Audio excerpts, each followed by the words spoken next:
discussing for this one? Church history. Oh, yeah. Yeah. Reformed Informants. Yeah. Coffee shop. Small talks. Yeah. Informal talks. Mini episodes. Condensed, concise version. Yeah, I already forgot what we were talking about, but heroes of church history. Yeah, heroes of the faith. Yeah. So, interesting, funny little side note.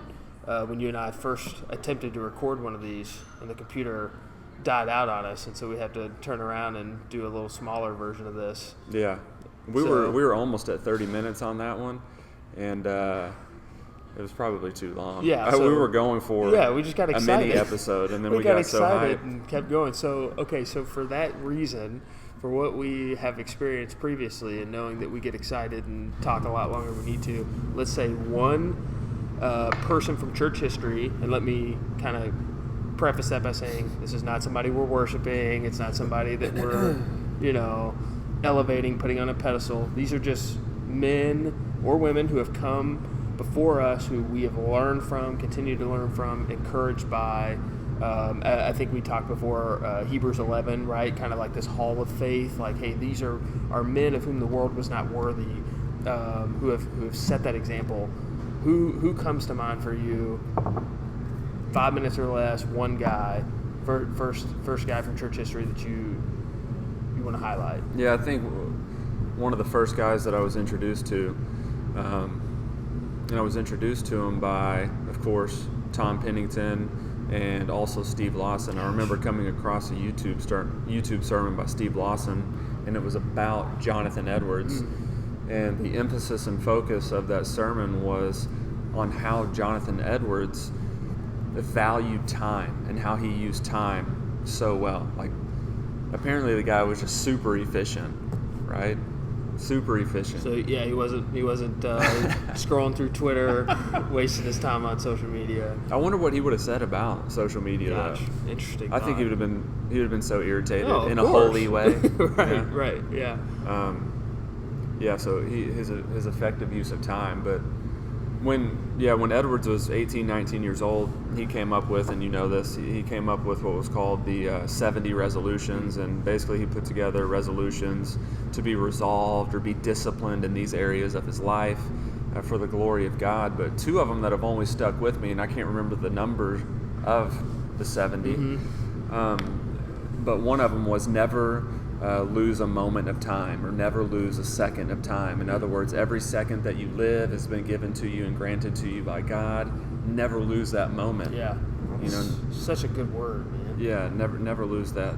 Never lose that second of time. And then one of his other resolutions regarding time was to not do anything that he wouldn't do in the last hour of his life. Gosh. Which is, I just can't, again, I can't picture him just scrolling through Twitter, like, right. This is how I would spend my last hour living, which not to say that those things are inherently bad in of themselves, but it's just that's such a convicting thought. Yeah. So I think he earnestly and honestly tried to do that.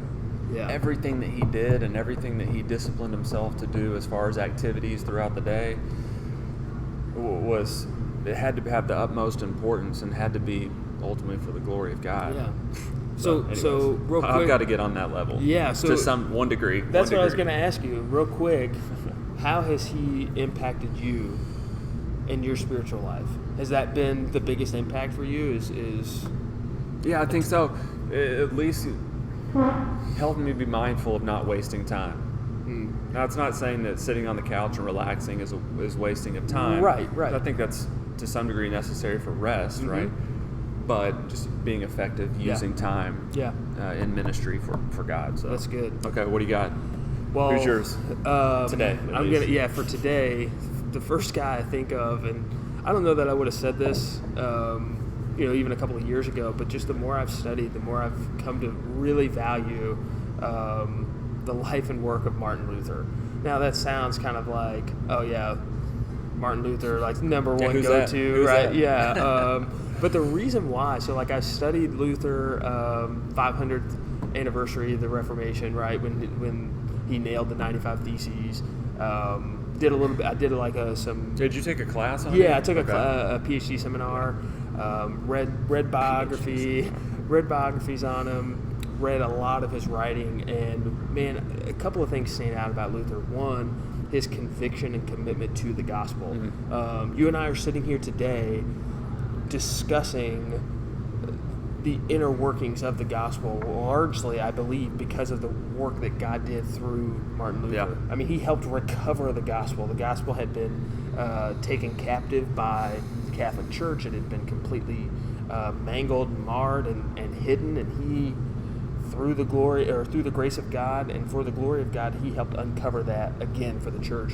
And so just the work, I mean, it was all gospel driven. He just wanted the gospel to be recovered.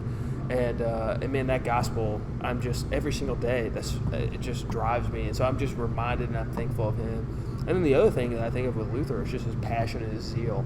Like when you have these men of faith, like I remember asking in this PhD seminar, I remember asking my professor, why is Luther like so memorable in church history? Of all the great minds and thinkers, like why is Luther like just such? And by the way, you named your son presumably after Martin Luther. Luther, Am I yeah. fair? Well, my middle name is Martin. I didn't know that. His middle name is Luther. Gosh, that's awesome. So you see what we did there? I did not know that, and this is my hero. So, but I remember asking him, why is he so, like, why does he stand out above the rest? And by the end of the seminar, I had my answer. Yeah. Like, you just read him and you go, holy cow, like, this guy he got it. And he was so zealous and passionate, and sometimes to a fault. Like, there are many things with Luther, with Luther's thought that I would say, I think he missed that. Yeah. And that's okay. Like, I'm not pretending that It he's wasn't perfect. No, Yeah. but I learned so much from him. And I can relate so much to his passion, his zeal, his energy. Like, he's just saying, this matters so much. And his perspective was all of these things, kind of like what you mentioned with Edwards, all these things in life that can distract you and pull you, they don't matter. This is what matters. And he was so convicted and committed to that truth that it shows up in his writing, his life, and all that he did. So I'm just encouraged by that. Yeah, let me ask you here real quick. We've got a couple minutes left. As far as Luther standing up for the gospel, his conviction, basically giving his entire life, no regard for persecution or the possibility of death. Explain that in terms of, look, you and I stand up for the gospel in Dallas-Fort Worth. Right. Okay, we may get a little bit of pushback, but Right. Luther stands up for the gospel during the 16th century. Right. Dude's life is on the line. Right, yeah. And so I think that's such a good reminder for us as I read through his life and his work to say, this guy cared so much about the gospel that he put it ahead of his own well-being, ahead of his own life. I mean, we've talked before about he has to go into hiding, and which he spends the whole time translating the Bible from the original languages into German for the people. You know, I mean, he redeemed that time, as you mentioned with Edwards, but he put all those things ahead of his own well-being. He put the gospel first. And for me, while I may not face persecution of that magnitude, what I do have to decide is what's more important to me, the gospel, the truth, pursuit of holiness, or recreation, relaxing, kind of the same thing. So he used his time well? Absolutely, he did. Yeah. Absolutely did. And it's because of how he valued and viewed the gospel. Yeah. Yep. That's good.